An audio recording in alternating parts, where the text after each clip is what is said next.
mi hanno detto che toccava. Sì. Allora, Massimo adesso che mi ha detto bastava così, e in effetti bastava così. Siccome c'è la colonna davanti, io preferisco muovermi, che mi sembra più rispettoso di tutti quanti, perché parlare davanti a una colonna non è il massimo. Tocca a me perché? Primo perché iniziamo, secondariamente perché mi hanno chiesto di provare a cambiare la situazione di Portogallo. Io ci metto...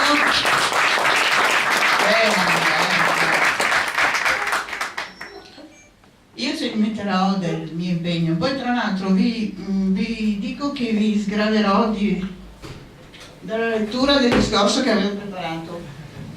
Non lo leggerò. Perché? Perché io non sono abituata a fare tante parole, faccio tanti fatti. Molti mi conoscono, per cui quando si prende un impegno, l'unico modo per arrivare in fondo è quello di fare fatti. Vi leggo però alcune cose, secondo me, importanti. Una parte del discorso che avevo preparato. Vi prego anche, fate una cortesia di ascoltare attentamente le parole. Alcuni problemi di Portogruaro sono sotto gli occhi di tutti. Parlo del problema della sicurezza, del continuo abbandono della nostra città da parte di enti e agenzie. Parlo del tangibile disincentivo all'insediamento di attività imprenditoriali, parlo di bilanci comunali nei quali compaiono i famosi derivati, parlo dell'insicurezza dovuta dal non sapere con esattezza come verrà organizzata la struttura ospedaliera. Parlo soprattutto della poca autorevolezza che ha il Comune di Portogruaro rispetto agli altri enti.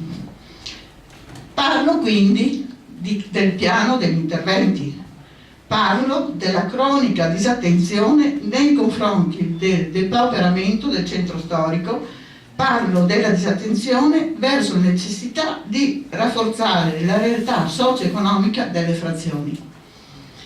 E poi vorrei darvi altre indicazioni, le quali probabilmente troveremo conferma a breve.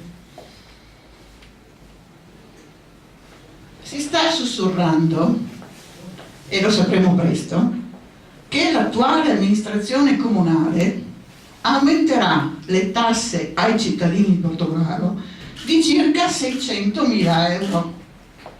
Non ne saremo tanto contenti, credo. I famosi derivati acquistati, anzi non è un acquisto, è una sorta di collaborazione con la banca, dal Comune di Portogruaro nel 2005 dovranno essere restituiti per un importo di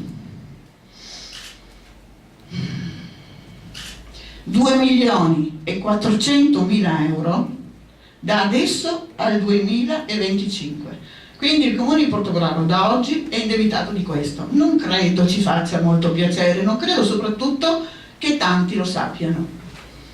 Non sappiamo poi, e vedremo se sarà vero, io l'ho sentito, poi ci dirà il signor Sindaco se sarà così, sappiamo poi che verranno ridotti i trasporti scolastici.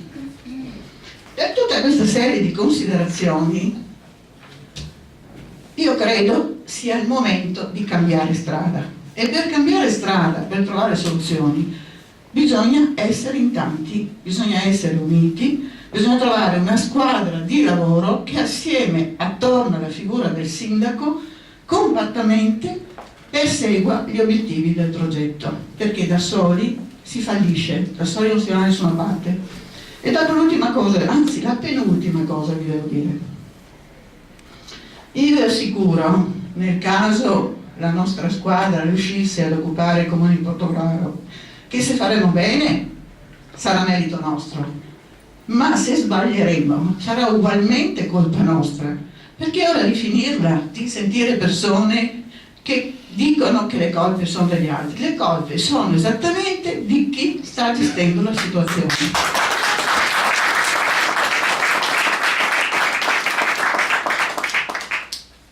L'ultima cosa è un augurio a tutti coloro che parteciperanno alle elezioni amministrative, destra, sinistra, alto, basso, è indifferente.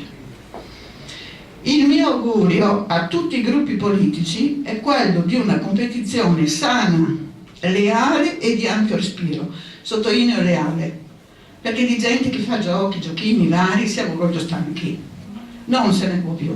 La chiarezza alla base di tutto, una brutta verità. Sì, Susanna, non stai battere manche le emozioni, adesso se me lo sa, cioè non lo so, ha detto, dura sa. Lei non dica quelle cose e noi non applaudiamo. E cosa vuole che dica? Lei mi sta suggerendo di dire che è opportuno continuare con questa amministrazione? No. Lei mi sta suggerendo di dire che dobbiamo abbandonare la sanità di Portogruaro al suo destino? No. Spero, allora vado avanti, no. Applaudiamo ancora. Abbiamo bisogno di un confronto sincero e appassionato, che si fondi sui contenuti e che sappia essere la dimostrazione di un modo nuovo di fare politica, il cui fine è quello di lavorare per costruire e non per distruggere. Io non ho altro da dirvi. Le cose, gli atti amministrativi, i documenti del comune me li sto studiando. Le leggi sto cercando di capirle, di studiarle, di approfondirle. E proviamoci insieme. Quello che conta sarà la squadra. Grazie mille.